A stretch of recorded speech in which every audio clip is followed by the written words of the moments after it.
안녕하세요. 세컨하우스입니다. 오늘은 농막 설치 전 미리 검토해야 할 이슈에 대해 살펴보도록 하겠습니다. 은퇴 후 일반 서민들에게 투자의 목적이 아닌 단순 여가용 세컨하우스는 새로운 활력소가 될 수 있습니다. 그러나 적은 연금으로 전원주택을 구입하기란 쉽지 않은 선택이 될 수 있습니다. 가장 첫 번째는 1가구 2주택에 따른 양도세, 비과세 혜택이 사라진다는 사실이고, 두 번째는 각종 세금 문제에 직면하다는 사실입니다. 은퇴 후 투자 목적이 아닌 소일거리로 적은 비용을 들여 잠시 여가를 즐기고 싶지만 우리나라의 부동산의 사용 개념보다는 투기적 개념이 강하다 보니 1주택 이외에는 모든 것이 중과세 된다는 사실입니다. 이러한 문제를 해소하고자 일반 서민들의 경우 농막과 소형 근린생활시설을 선택하고 있습니다. 문제는 농막은 농자재를 보관하는 창고이며 근린생활시설 사무실은 숙박이 불가능 시설로 제한이 되어 있다는 사실입니다. 그렇다고 해서 우리나라 공무원들이 두 눈에 불을 켜가며 매일 단속을 하지 않는 것도 사실입니다. 대다수의 민원은 동네 이웃에 의한 민원 제기가 단속의 대상이 되고 있습니다.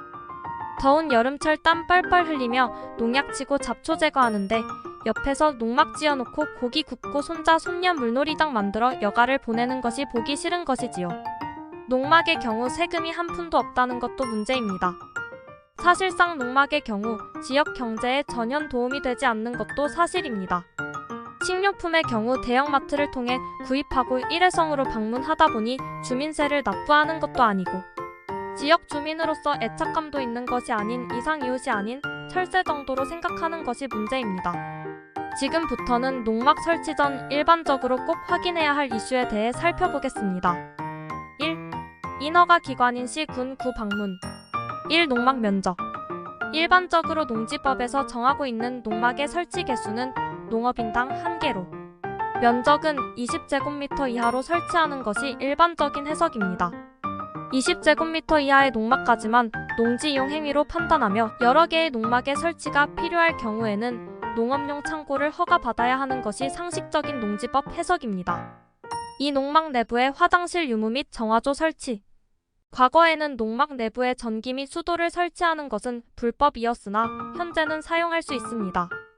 그리고 바닥 난방 및 싱크대를 사용해도 문제는 없으나 화장실은 지자체마다 상이하여 문제가 될 수 있습니다.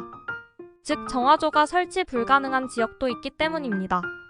그래서 외부의 이동식 화장실을 사용하도록 하는 경우가 있습니다. 3. 다락 설치 유무 확인. 층수에 관련한 규정은 따로 없지만 지자체별로 높이 제한을 두어 단층만 인정하는 지역도 있습니다. 농막 구입 전 해당 지자체로 확인해보는 것이 좋습니다. 4. 개발제 한 구역에서는 농업인만 설치할 수 있습니다.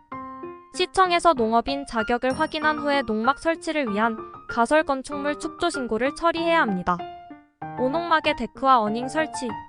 농막은 연면적은 20제곱미터를 넘으면 불법에 해당하므로 데크는 사실상 설치할 수 없으며 어닝의 경우도 특별한 규정은 없으나 건물 면적에 포함될 수 있어 문제가 발생할 수 있습니다.